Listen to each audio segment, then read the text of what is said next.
حضرت حذیفہ رضی اللہ تعالی عنہ سے مروی ہے کہ جب ہم اللہ کے رسول صلی اللہ علیہ وآلہ وسلم کے ساتھ کسی کھانے میں حاضر ہوتے تو اس وقت تک کھانے کے لیے اپنا ہاتھ آگے نہ بڑھاتے جب تک آپ صلی اللہ علیہ وآلہ وسلم شروع نہ فرماتے۔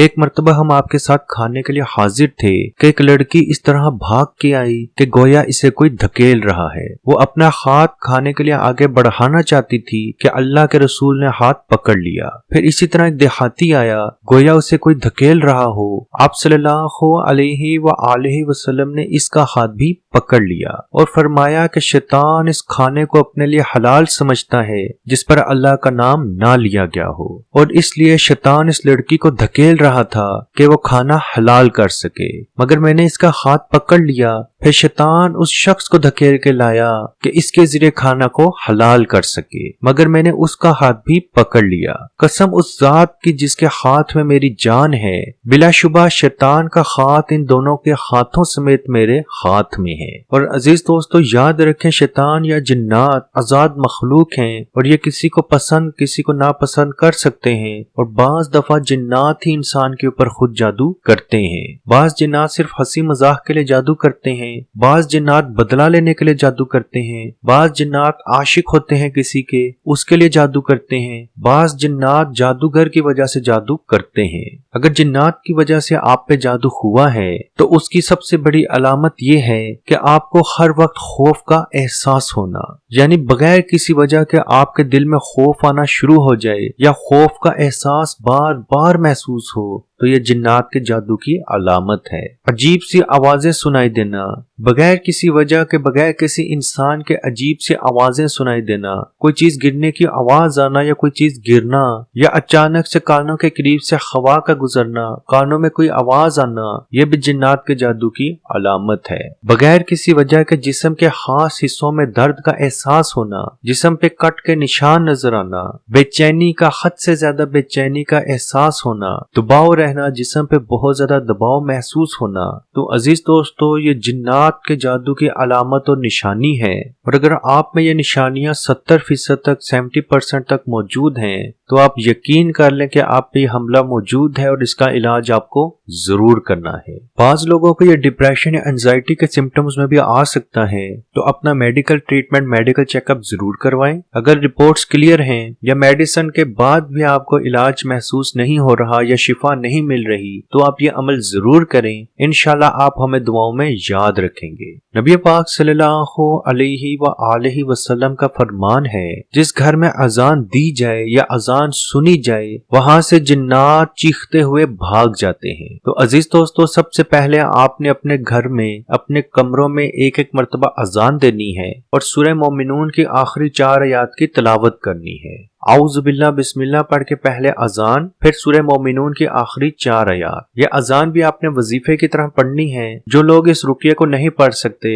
یا جن کو نہیں پڑھنا آتا یا خاص ایام ہے تو آپ اس کی ریکارڈنگ بھی سن سکتے ہیں۔ اذان اور سورہ مومنون کی آخری 4 آیات پڑھ کے اپنے دائیں کان میں پھونک ماریں۔ اب خود کیسے پھونک ماریں گے؟ تو دائیں کان کا تصور کرتے ہوئے دائیں کندھے پہ پھونک ماریں۔ اسی طرح سے دوبارہ اذان اور سورہ مومنون کی آخری 4 آیات پڑھ کے بائیں کندھے پہ بائیں کان کا تصور کرتے ہوئے دم کر دیں، پھونک ماریں۔ عزیز دوستو، یہ عمل آپ نے 21 دن 21 ڈیز روز کرنا ہے۔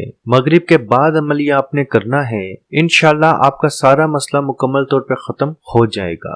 یاد رکھیں، شفا دینے والی ذات، معاف کرنے والی ذات صرف اللہ پاک کی ہے، اور عمل کرنے سے پہلے اس چیز کو اپنے دماغ میں بالکل صاف رکھیں کہ اس عمل کے بعد اللہ پاک مجھے شفا ضرور دے گا۔ اللہ پاک سے دعا ہے کہ ہم سب کے صغیرہ کبیرہ، جانے انجانے، کھلے چھپے جتنے گناہ ہیں اللہ پاک معاف فرمائے، مزید گناہوں سے بچائے، قبر کے جہنم کے عذاب سے بچائے، جنت الفردوس میں اعلیٰ مقام عطا فرمائے۔ جو لوگ بیمار ہیں اللہ پاک انہیں شفا نصیب فرمائے، جو کمزور ہیں اللہ پاک ان کی مدد فرمائے، جو رزق کی بندش میں، جادو، جنات اور سبھی اثرات کے مریض ہیں اللہ پاک انہیں شفا نصیب فرمائے۔ فرمائے۔ جو ازواجی زندگی کے خواہش مند ہے اللہ پاک انہیں بہترین خوبصورت ازواجی زندگی عطا فرمائے۔ جو شادی کے بعد لڑائی جھگڑوں میں مبتلا ہیں اللہ پاک ان میں پیار و محبت عطا فرمائے۔ جو اولاد کے خواہش مند ہے اللہ پاک انہیں بہترین خوبصورت اولاد کی نعمت، اولاد کی برکت عطا فرمائے۔ اور دنیا میں جہاں بھی مسلمان موجود ہیں یا موجود ہوں گے اللہ پاک سب کو اپنے حفظ و ایمان میں رکھے، تمام تکالیف سے بچائے اور کثرت سے ہمیں استغفار کرنے کی توفیق عطا فرمائے۔ آمین۔ اللہ حافظ۔ اعوذ باللہ من الشیطان الرجیم، بسم اللہ الرحمن الرحیم۔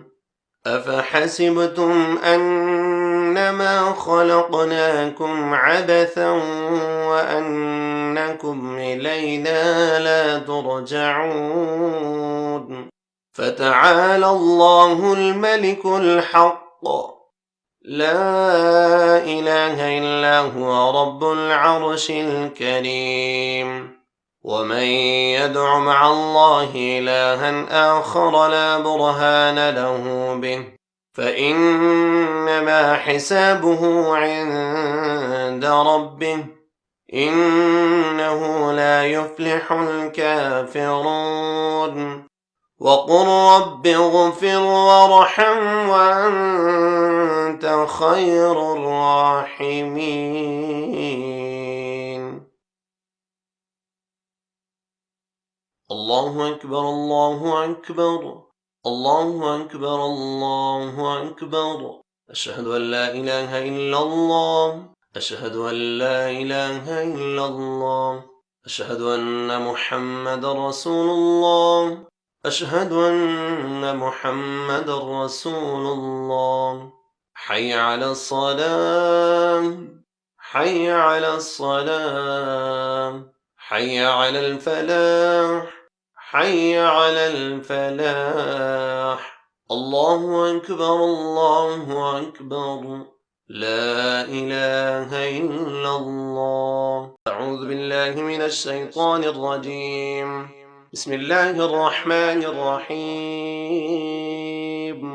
لله ما في السماوات وما في الأرض، وإن تبدوا ما في أنفسكم أو تخفوه يحاسبكم به الله فيغفر لمن يشاء ويعذب من يشاء، والله على كل شيء قدير۔ آمن الرسول بما أنزل إليه من ربه والمؤمنون كل آمن بالله وملائكته وكتبه ورسله لا نفرق بين أحد من رسله وقالوا سمعنا وأطعنا غفرانك ربنا وإليك المصير۔ لا يكلف الله نفسا إلا وسعها، لها ما كسبت وعليها ما اكتسبت، ربنا لا تؤاخذنا إن نسينا أو أخطأنا، ربنا ولا تحمل علينا إصرا كما حملته على الذين من قبلنا، ربنا ولا تحملنا ما لا طاقة لنا به، واعف عنا واغفر لنا وارحمنا، أنت مولانا فانصرنا على القوم الكافرين۔